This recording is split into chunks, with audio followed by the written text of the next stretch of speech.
गुरुपुष्य अमृत योग म्हणजेच काय? तर आपल्यातील काही जणांना योग काय असतो आणि त्याचे महत्त्व काय आहे हे माहीतच नाही. हा दिवस शुभ आहे की अशुभ आहे किंवा या दिवसाचे किती मोलाचे स्थान आहे हे बऱ्याच लोकांना माहीत नाही.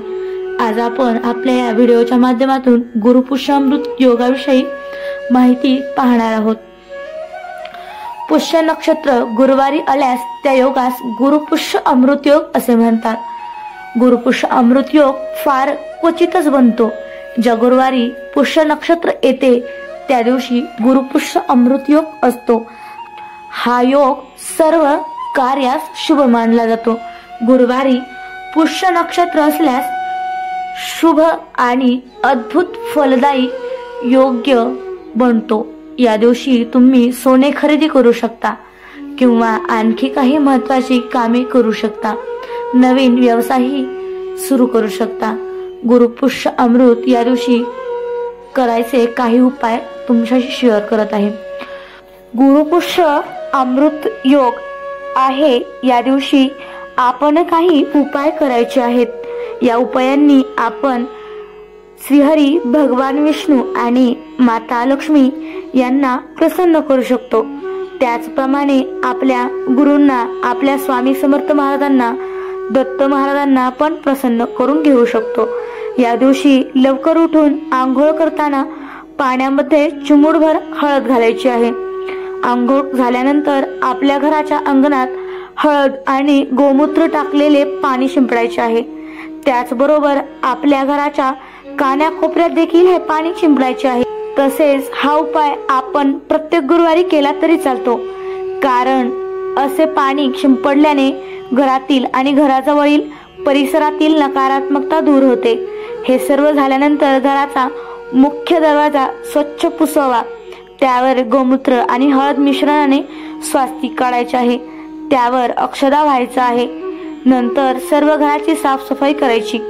आपल्या घरातील किचन स्वच्छ करून घ्यायचे आहे. किचन मध्ये भिंतीवर जिथे गॅस ओटा बनवलेला आहे तिथे त्या भिंतीवर तुपाने आणि हळदीने स्वास्तिक काढायचे आहे. किचन ओट्यावर तुपाचा दिवा लावायचा आहे. देवघराची साफसफाई करायची आहे. देवांची पूजा करायची आहे. घराच्या मुख्य दरवाजा उंबरठ्यावर हळदीचे लेपन करायचे आहे. गुरुपुष्य अमृत या दिवशी करायच्या सेवा. गुरुपुष्य अमृत या दिवशी काय सेवा करायच्या तर त्या पाहूयात. आपल्या देवघरातील श्रीयंत्रावर कुंकुमार्चन करावे किंवा 1 रुपयाच्या नाण्यावर कुंकुमार्चन करावे. त्यानंतर ते नाणे तिजोरीमध्ये ठेवायचे आहे. जिथे आपण रोज आपल्या घरातील आलेली लक्ष्मी ठेवतो, रोज आपण जिथे पैसे ठेवतो तिथे ते नाणे ठेवायचे आहे. हे कुंकुमार्चन केलेली कुंकू दररोज आपल्या कपाळी लावायचे आहे. असे केल्याने खूप छान अनुभव येतो. गुरूंची सेवा करायची आहे. श्री स्वामी समर्थ या मंत्राचा जप करत 11 माळी जप करायचा आहे. श्री गुरुदेव दत्त या मंत्राचा देखील जप करायचा आहे. त्यानंतर आपल्या कुलदेवतेची सेवा करायची आहे. ओम कुलदेवते नमः असा जप करायचा आहे. असा जप करत 1 जपमाळ करायची आहे. महालक्ष्मी अष्टकम 16 वेळा म्हणायचे आहे. कनकधारा स्तोत्रम एकदा म्हणायचे आहे. हे तुम्हाला युट्यूबवर उपलब्ध आहे, हे ऐकू शकता किंवा म्हणूही शकता. गीतेचा 15वा अध्याय 1 वेळा वाचायचा आहे. त्याचसोबत महालक्ष्मी मंत्राची 1 जपमाळ करायची आहे.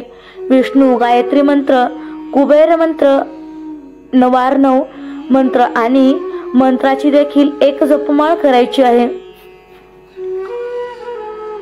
जपमाळ करणे शक्य नसेल तर निदान 11 वेळा तरी 1 मंत्र म्हणायचा आहे. व्यंकटेश स्तोत्र पण पठण करायचे आहे. त्यामध्ये शंखनाद करायचा आहे. आपल्याकडे जर शंख नसेल तर घंटा वाजवावी. सर्व सेवा केल्याने माता लक्ष्मी आणि भगवान विष्णू प्रसन्न होतील. या सर्व सेवा करताना प्रसन्नता ठेवावी. आपले मन शुद्ध आणि पवित्र ठेवा. अशा छोटे छोटे उपाय आणि सेवा केल्याने माता लक्ष्मी आणि भगवान विष्णू त्याचप्रमाणे आपले गुरुही आपल्यावर प्रसन्न होतील.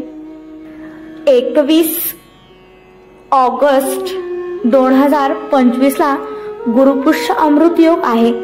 तर या दिवशी नक्की या सर्व सेवा आणि उपाय करा, चांगले अनुभव येतील.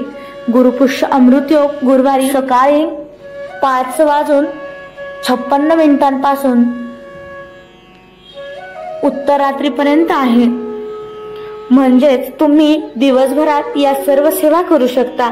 ही माहिती कशी वाटली आम्हाला नक्की कमेंटमध्ये सांगा. श्री स्वामी समर्थ. जय जय स्वामी समर्थ. अवधूत चिंतन. श्री गुरुदेव दत्त.